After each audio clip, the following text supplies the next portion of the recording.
preciosa palavra do Senhor nosso Deus. Pastor Ronaldo, por gentileza, vamos receber o pastor com alegria. Pastor Ronaldo é o vice-presidente da Missão Desafio, está aqui nessa noite representando o pastor Emerson. Vamos recebê-lo com a honra devida, aplaudindo o nome do Senhor nosso Deus.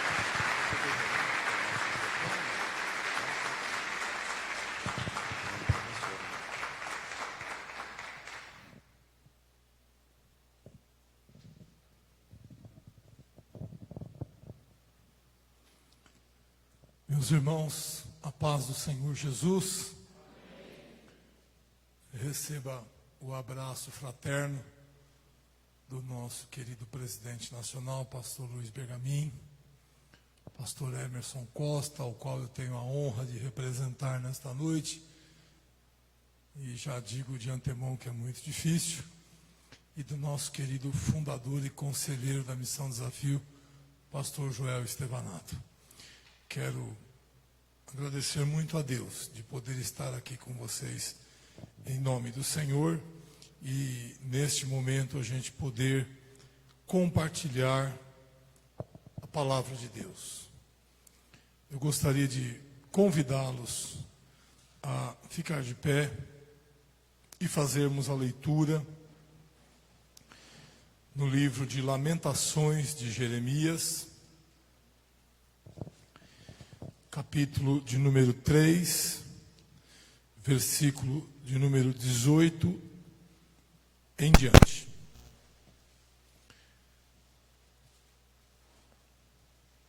Lamentações de Jeremias, capítulo 3, versículos de 18 em diante. Então disse eu: já pereceu a minha glória, como também a minha esperança no Senhor.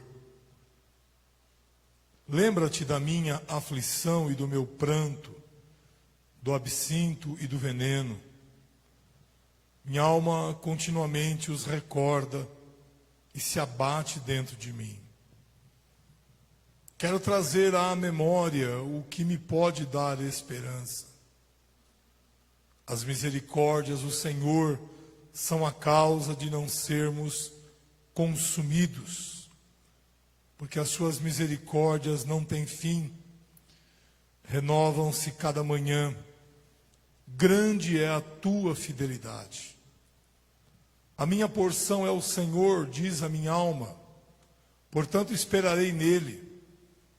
Bom é o Senhor para os que esperam por ele, para a alma que o busca. Bom é aguardar a salvação do Senhor, e isso em silêncio. Bom é para o homem suportar o jugo na sua mocidade. Assente-se o solitário e fique em silêncio, porquanto esse jugo Deus pôs sobre ele. Põe a boca no pó, talvez ainda haja esperança. Dê a face ao que o fere, farte-se de afronta. O Senhor não rejeitará para sempre, pois ainda que entristeça alguém, usará de compaixão segundo a grandeza das suas misericórdias. Porque não aflige, nem entristece de bom grado os filhos dos homens. Vamos orar em nome de Jesus. Queremos te agradecer, Senhor, e te louvar pela tua palavra. Queremos te pedir que haja no nosso coração agora a mesma festa, a mesma alegria que houve nessa tribo na Indonésia ao receber a tua palavra na língua nativa, na língua local. Que não haja em nós agora, Senhor, aquele pensamento de que temos que ir e não gastar a nossa vida com a tua palavra, porque é muito cansativo, mas que haja em nós agora muita gratidão, muita alegria, porque acabamos de abrir a tua palavra, de ler a tua palavra, e o teu Espírito nos deu uma mensagem, uma palavra para compartilharmos nesse momento, Pai. Que sejamos muito gratos a Ti, Senhor, pela Tua verdade e pela Tua verdade que agora será explanada e aplicada em nossos corações. Glorifica o nome do Teu Filho, Senhor, na Tua palavra. Ó Senhor, capacita-me na minha limitação e que em tudo isso a Tua igreja seja edificada e santificada para o louvor da Tua glória, o que pedimos e agradecemos em nome de Jesus. Amém. Podeis assentar. Eu queria pensar com vocês nesta noite sobre esses dias finais de Jeremias para com a tribo de Judá.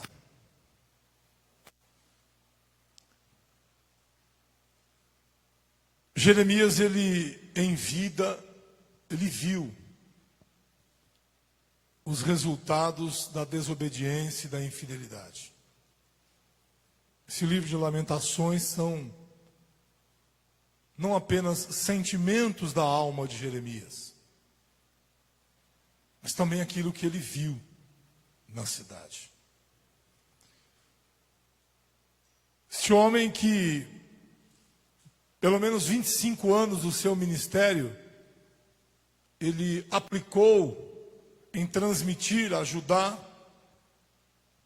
os alertas de Deus, as convocações de Deus para que eles voltassem para Deus, para que eles se arrependessem.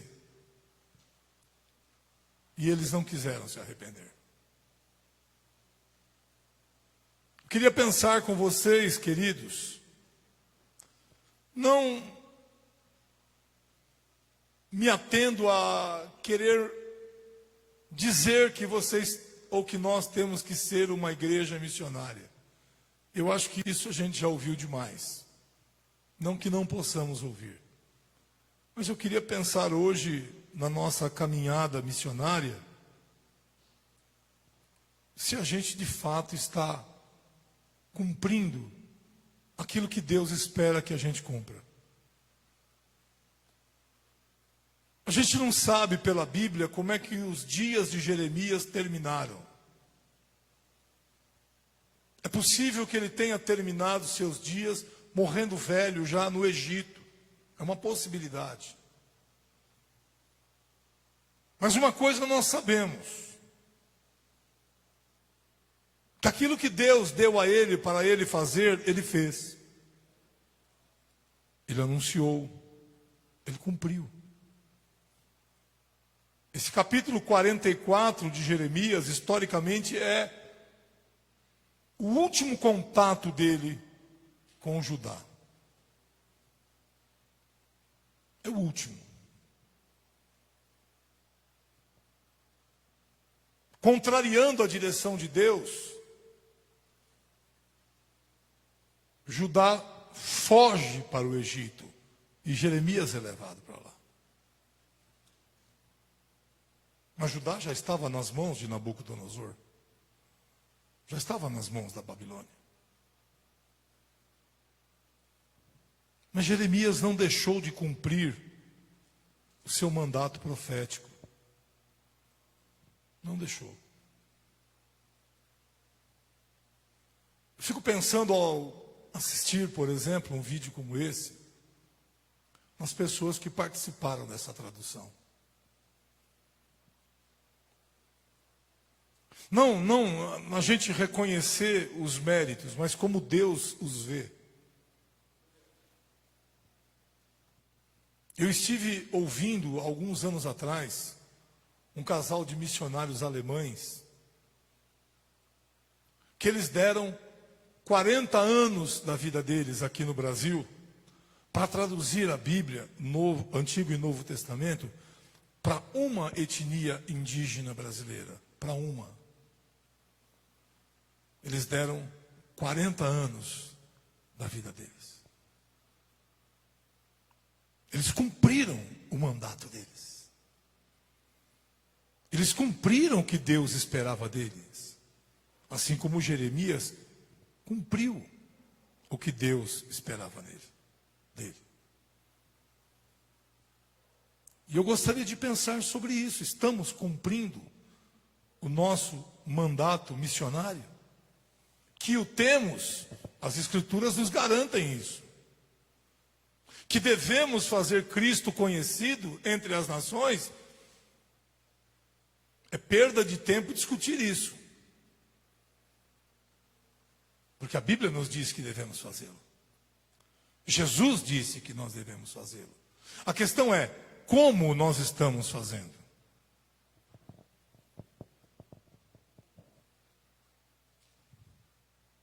A nossa irmã mostrou aqui, meu genro falou para mim ontem, pastor Orlando, que tem hora que ele olha para mim e ele fala assim, Bruna, pastor, parece tanto que o senhor está no mundo da lua. O senhor observa mesmo as coisas que acontecem? Eu falei, mais do que você imagina. Aí ele fez aquela pergunta que ele não devia ter feito para mim. O que o senhor acha do meu ministério? Achando que eu não ia... Aí eu fiz uma lista para eles. Aí ele falou assim, o senhor viu tudo isso? Eu falei, vi, eu tenho cara de doido assim, que fica no mundo da lua, mas eu vejo, eu observo. Como é que a gente está fazendo isso? É fato comprovado que uma grande parte da força missionária mundial está aglomerada em países já alcançados. Há quem diga que essa grande parte seja cerca de 90% da força missionária mundial está trabalhando em campos que já foram alcançados. E apenas 10% estão trabalhando entre os povos não alcançados. Entre aqueles que, na melhor das hipóteses, não têm uma igreja capaz de reproduzir no seu povo um testemunho cristão eficaz. 10%, em outras palavras, estão aonde precisa estar.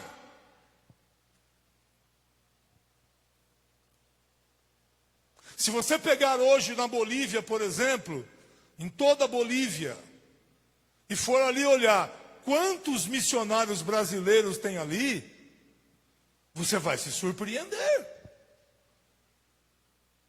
Você vai se perguntar, será que precisa de tanta gente assim num lugar só?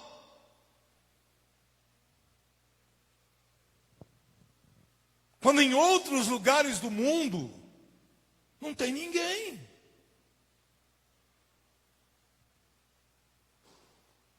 Há cerca de quase 7.000 povos não alcançados no mundo. Dentre os aproximadamente 14, 15 mil povos, praticamente metade ainda não foi alcançado. Sem contar aqueles que não têm um versículo traduzido na língua deles. Então eu queria pensar um pouquinho com você, que a gente tem um mandato missionário, a gente sabe que tem. Mas como é que nós estamos fazendo? Vamos olhar um pouquinho para a vida de Jeremias, nessa etapa final. Eu não vou pegar a vida dele inteira, mas nesses momentos últimos, Jerusalém já invadida, os poucos que ficaram se debatendo, continuando na sua infidelidade. O primeiro destaque que eu queria dar para vocês é que, apesar de Jerusalém ter sido invadida, o próprio Nabucodonosor preservou Jeremias.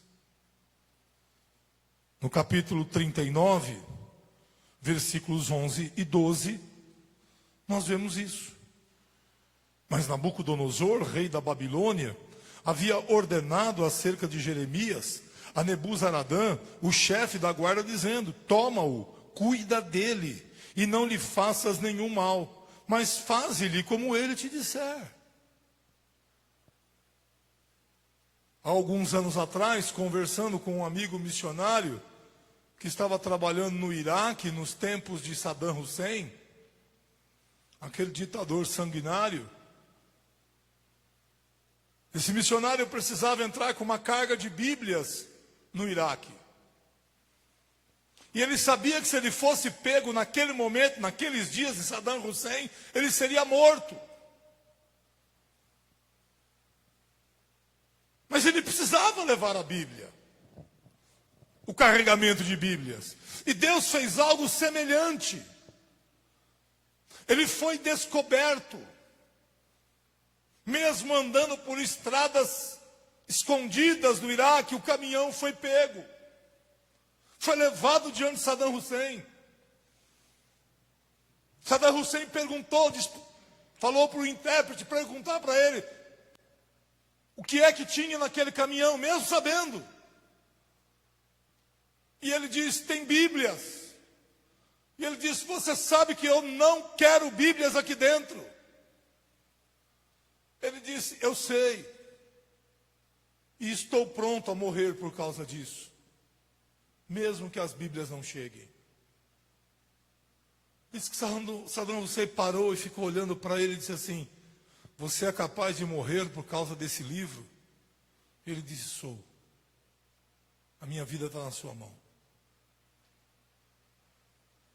Saddam olhou para ele e disse assim, o meu povo é o povo do livro também, se referindo ao Corão. Mas eu nunca vi ninguém, numa condição como essa, dizer que estava pronto a morrer pelo seu livro. E Saddam Hussein disse para ele, pode ir embora com o seu livro. Dá o seu livro para quem você tem que dar. Porque esse livro deve ser muito, muito, mas muito bom para você ser capaz de morrer por causa dele, para a glória de Deus. Foi algo semelhante que aconteceu com Jeremias. Jerusalém está invadida, está sob o comando da Babilônia, um comando terrível, horroroso. Mas Nabucodonosor dá ordem para Jeremias. E eu quero tirar uma primeira aplicação. Como é que nós estamos fazendo? Cumprindo o nosso mandato missionário. Meu amado, não é pandemia, não são governos extremistas, não são revoluções e guerras que vão deter a igreja de Jesus quando ela entende que ela foi chamada a morrer por aquele que morreu por ela.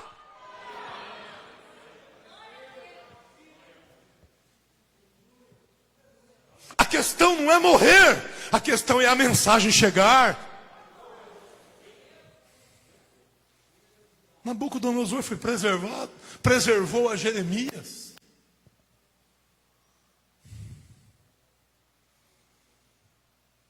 Ah, pastor, mas o senhor sabe, a nossa vida é preciosa.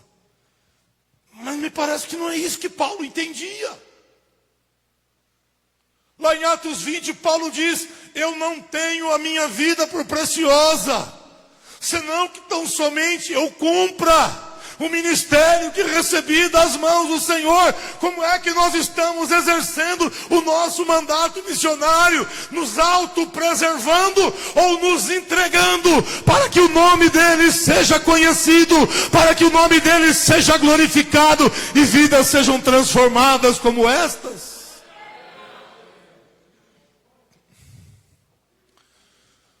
O segundo ponto interessante na vida de Jeremias está aí no capítulo 40, no versículo 6,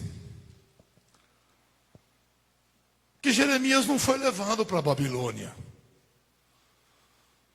Foi uma leva de judeus levado para lá. Jeremias não foi. Diz o texto, assim foi Jeremias a Gedalias, filho de Aicão. Gedalias, vocês sabem, tinha sido nomeado por Nabucodonosor como governador de Judá com os restantes que ficaram. E habitou com ele no meio do povo que havia ficado na terra.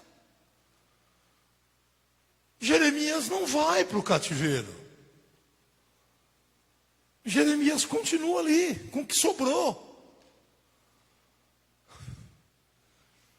Com um povo... não tinha esperança, não tinha nada. Mas Jeremias fica. Aí vem uma segunda aplicação para mim e para você. Não entenda isso como bronca. Tem muita gente que fala que eu prego pesado. Eu não sei, eu já sou pesado por natureza. Então se eu puser meu peso na mensagem, aí já viu. Mas pare para pensar. Se Nabucodonosor tinha preservado ele, ele aceitasse ir para a Babilônia, certamente ele teria um tratamento diferenciado lá. Ele prefere ficar. Jeremias era útil ali. Se nós entendemos que temos um mandato missionário, nós precisamos compreender aonde, de fato, nós somos úteis. Onde é que a gente tem que ser? Onde é que a gente tem que ficar? Às vezes eu me lembro de muitas histórias. E nós temos um hábito de achar que tudo que Deus for fazer em missões, Deus vai fazer através das grandes igrejas. Porque afinal de contas, as grandes igrejas têm muito dinheiro, tem muita gente. Mas Deus não está preso a nada disso. Eu vinha dizendo para os irmãos no caminho, você sabe por que eu estou aqui hoje? Porque aproximadamente 100 anos atrás, um evangelista presbiteriano itinerante, passou a cavalo, sozinho, pelos rincões de Minas Gerais, onde meu sogro e minha sogra moravam. No meio do mato. Até hoje é difícil para chegar até lá. E ele passou pregando o evangelho e dando bíblias para as pessoas. E a avó da minha sogra foi uma das pessoas, da minha esposa, foi uma das pessoas que recebeu a Bíblia e foi evangelizada. A minha sogra era moça ainda, adolescente. E a mãe dela leu a Bíblia todos os dias para ela. Porque aquele homem foi até ela. Num lugar que não tinha quase ninguém. Era um morador aqui, outro não sei quantos quilômetros. Mas ele foi onde ele tinha que ir. E aquela mulher começou a ler a Bíblia para os seus filhos. Um desses filhos era minha sogra. E depois aquela mulher, ela foi para o Senhor. E a minha sogra começou a ler para os seus filhos. E dentre os filhos dela estava a minha esposa. E a minha esposa começou a ouvir a preciosa mensagem do Evangelho. E aí eles vieram para São Paulo por outros motivos que não cabe aqui falar. E todos vivendo aparentemente como que sem esperança, sem saída, sem solução. Mas a semente não morre. A semente do Evangelho não morre. É por isso que o Senhor diz que a minha palavra não voltará vazia, porque a semente não morre. E aquela moça vinda do interior de Minas Gerais conhece uma crente aqui em São Paulo, e essa crente começa a levá-la para a igreja, mas ela vivia num jeito mundano, largado, mas a semente estava lá. E um belo dia eu conheço essa moça. Eu que vim de um lar onde eu vim ouvir falar de Jesus pela primeira vez na minha vida aos 21 anos. Eu não sabia quem era Jesus. Eu nunca tinha lido um versículo da Bíblia. Na minha casa o que predominava era o ateísmo, era o racismo, era o antissemitismo.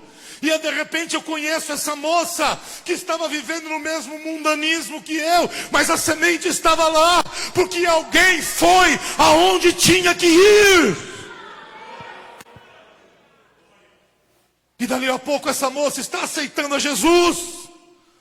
E dali a pouco essa moça está me levando para o grande templo da Pompeia, numa quarta-feira à tarde. E naquela quarta-feira à tarde, a semente que já tinha germinado no coração dela, aquela semente foi plantada pela primeira vez no meu coração. Sabe por quê? Porque tudo começou com aquele homem que nem se sabe o nome dele, mas que estava aonde deveria estar.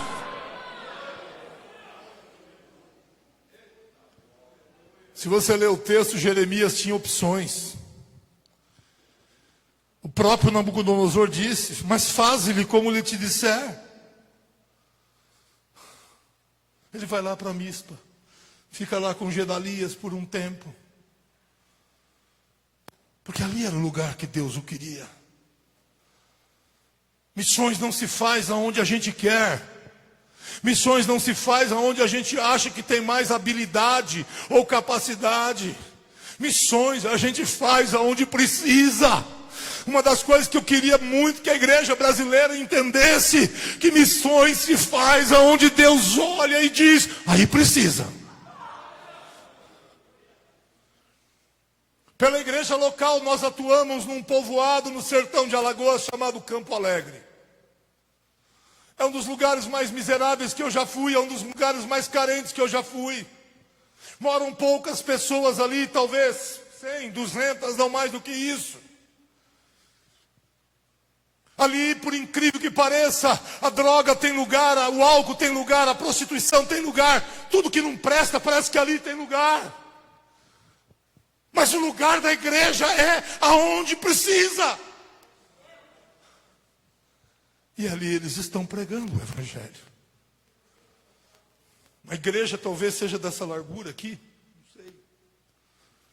Não fui lá ainda depois de pronta. Mas tem uma moça, olha que coisa linda, Orlando. Pastor Orlando, perdão. A moça que era prostituta da cidade vizinha.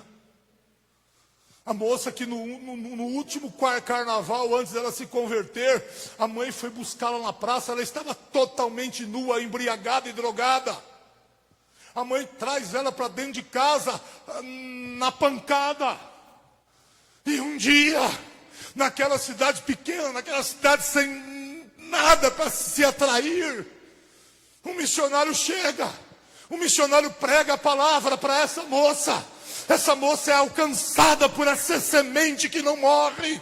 Essa moça é transformada, é liberta. Hoje é essa moça que vai até Campo Alegre e prega o evangelho ali, porque a semente é poderosa e a igreja tem que estar aonde precisa.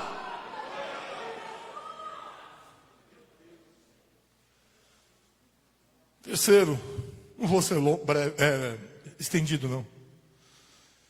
Terceira marca que eu vejo, o aspecto que eu vejo aqui na vida de Jeremias é que as circunstâncias não abalaram a sua integridade como profeta do Senhor. Capítulo 42.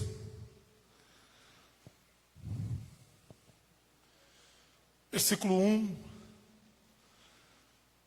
Então chegaram todos os capitães dos exércitos e Joanã, filho de Careá, e Jezanias, filho de Osaías, e todo o povo, desde o menor até o maior, e disseram a Jeremias o profeta: apresentamos-te a nossa humilde súplica, a fim de que rogues ao Senhor teu Deus por nós, e por este resto, porque de muitos que éramos, só restamos uns poucos, como vês com os teus próprios olhos, a fim de que o Senhor teu Deus nos mostre o caminho por onde havemos de andar e aquilo que havemos de fazer.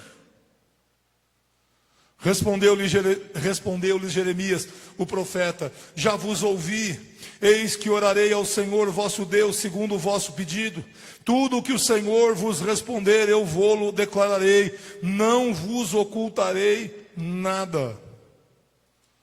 Capítulo 43, versículo de número 1 e 2.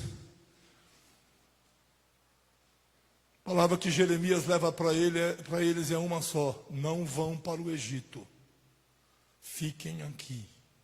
Foi isso que Deus disse. E aqui o texto diz: tendo Jeremias acabado de falar a todo o povo todas as palavras do Senhor, veja a sua integridade como profeta, apesar de toda aquela circunstância terrível. Todas as palavras do Senhor teu Deus, palavras todas com as quais o Senhor seu Deus o enviara. Então falou Azarias, filho de Osaías, e Joanã, filho de Careá, e todos os homens soberbos, dizendo a Jeremias: é mentira isso que dizes. O Senhor nosso Deus não te enviou a dizer: não entreis no Egito para morar. Jerusalém tomada. Esses homens são poucos, são homens que poderíamos dizer fugitivos. sem direção, sem nada. Jeremias, fale com Deus. Jeremias não deixa a sua integridade ser contaminada pelas circunstâncias. Jeremias transmite exatamente o que Deus disse: vocês não devem entrar no Egito. Eles não só dizem que é mentira, como prendem Jeremias e levam Jeremias para o Egito com eles.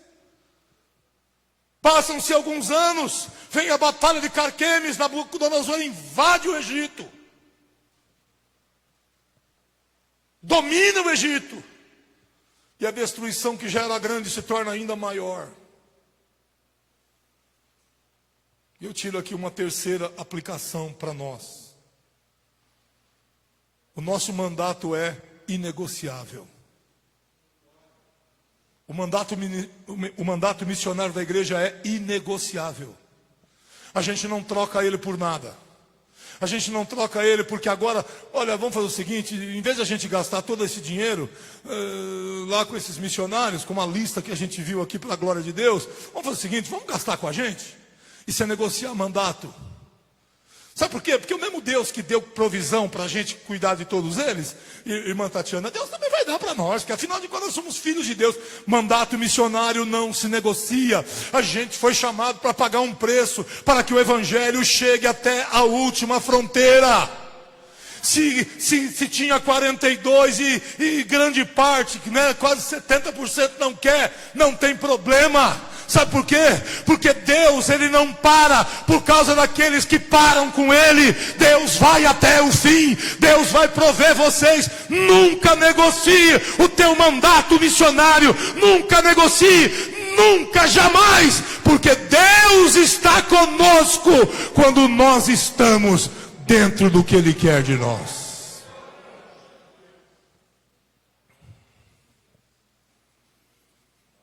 Pastor, a gente está investindo muito em missões, vamos investir um pouquinho aqui dentro.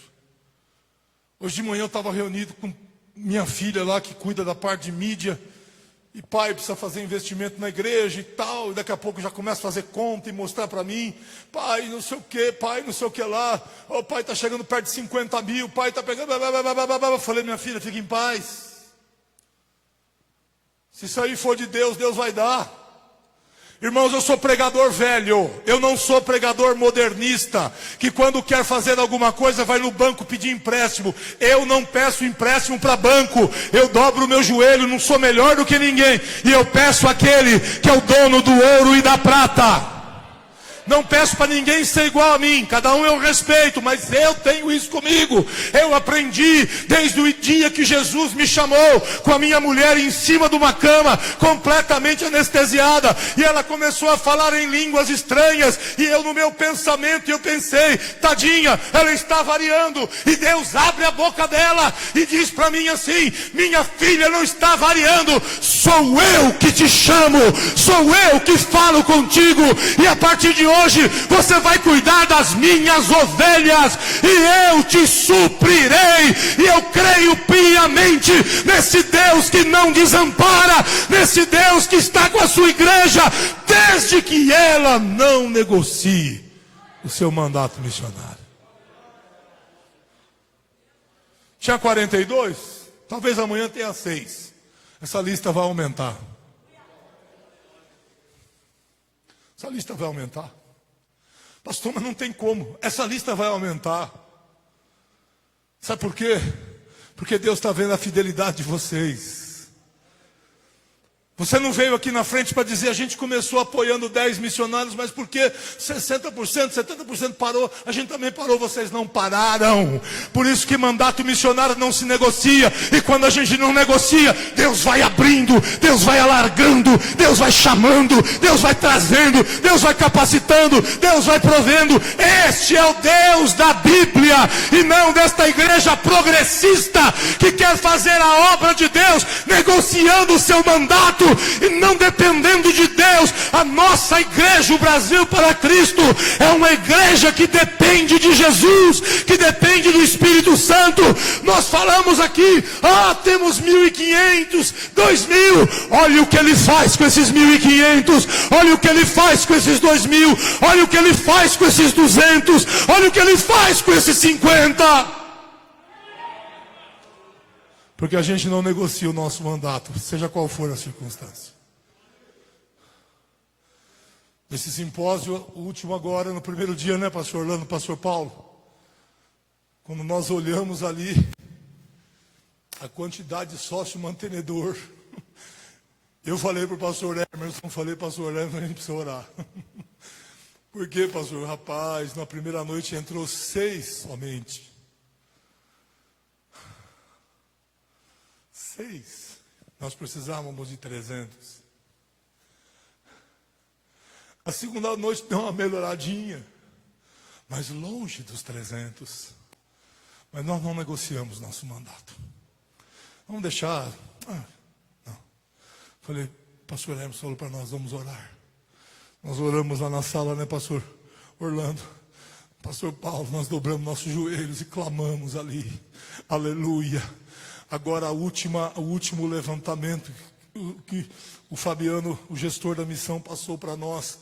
Agora, terça-feira, 342, né, Bruna? 342 mantenedores para a glória de Deus, porque a gente entendeu o nosso mandato como agência missionária e a gente não negocia. Posição de fé não se negocia, posição de fé vai até o fim, haja o que houver, mas não tem isso, mas não tem aquilo, falta isso, falta aquilo, mas não falta Deus ao nosso lado, não falta o céu aberto sobre a igreja, não falta a provisão do Senhor.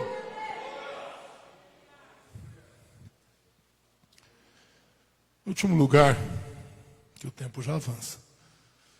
Glória a Deus. Pastor, eu não vou te comprometer não, rapaz. É meu amigo. As lembranças dos dias de glória tinham ido embora. A aflição era muito grande. Mas nada disso fez sucumbir a confiança do profeta. E eu entro com você em Lamentações 3, para terminar. 21. Ele não nega a sua aflição. Ele não nega o seu sofrimento. Ele não nega a sua dor. Ele não nega o que ele está sentindo de ver Jerusalém daquele jeito. Mas ele diz algo aqui. Quero trazer à memória o que me pode dar esperança.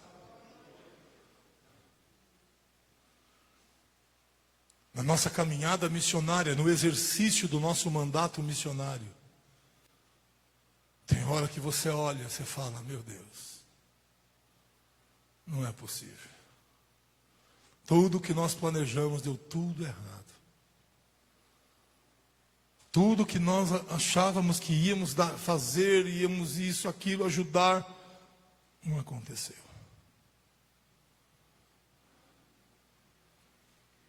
Mas a nossa confiança está em Ti. Haja o que houver, a nossa confiança está em Ti. Eu quero trazer à memória aquilo que pode me dar esperança. Bom é confiar no Senhor.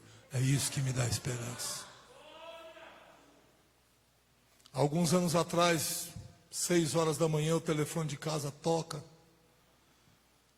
E uma das nossas missionárias no sertão da Paraíba disse assim para mim, pastor, eu estou escondida aqui no meio do mato. Nós fomos assaltadas. O nosso carro foi levado. E dois dos assaltantes estão vindo atrás de nós. E eu ouvia o barulho dos tiros. Ladrões armados de calibre 12. Para matá-las porque elas tinham visto o rosto desses dois sem capuz. Essa missionária que me ligou, ela tem uma doença neurológica gravíssima. Rose, você conhece, Fábio, querido? Ela tem miastenia grave. Quando exposta a tensões muito elevadas, ela começa a perder as forças, principalmente nos braços e nas pernas. E ela disse assim para mim, pastor, eu acho que a Marta tomou um tiro na cabeça, que é a outra missionária. Eu estou escondido aqui no meio do mato, e esse barulho que o senhor está ouvindo é tiro. Eu confesso que na hora eu disse: Rose, a única coisa que eu posso fazer agora é orar, mais nada. Desliga esse telefone, se esconde onde você puder esconder, e eu vou dobrar o meu joelho aqui, porque Deus e somente Deus pode te livrar. E eu desliguei rapidamente, dobrei o meu joelho e comecei a orar e dizer: Deus, se elas morrerem, elas vão morrer por uma causa absolutamente justa e honrosa. Estão levando a tua palavra. Mas eu confio em ti, que tu podes guardá-las. Eu não sou super crente, viu, irmãos? Não tenho nada disso, não. Mas eu creio que tu podes guardá-las.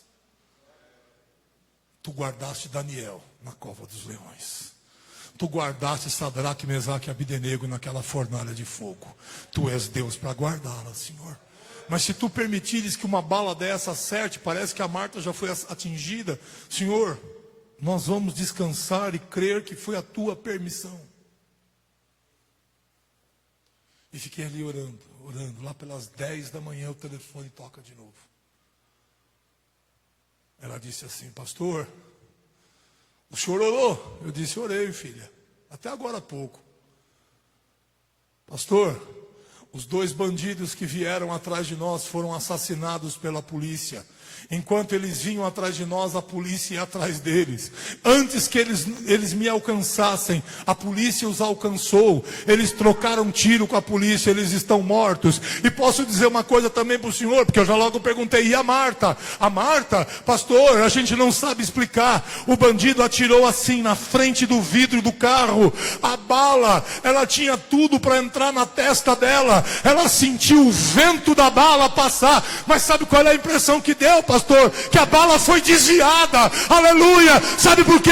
Quando a nossa confiança está em Deus, o nosso mandato missionário termina. Quando ele terminar, quando ele disser basta, aí terminou. Ele vai levantar outros. Em nome de Jesus, a aflição não pode fazer sucumbir a nossa confiança em Deus. Eu quero encerrar, irmãos, dizendo para você que o entendimento que eu tive de Deus para essa palavra é que Jeremias, nos dias atuais, ele representa uma igreja fiel. Uma igreja que, apesar de tantas coisas, continua exercendo o seu mandato missionário. E Judá representa aquela igreja mundana, que não quer compromisso com Deus, que negocia tudo o que puder para viver os seus prazeres e deleites. Jeremias foi até o fim. Quando Jesus perguntou lá em Mateus 16, quem as pessoas dizem que é o Filho do Homem?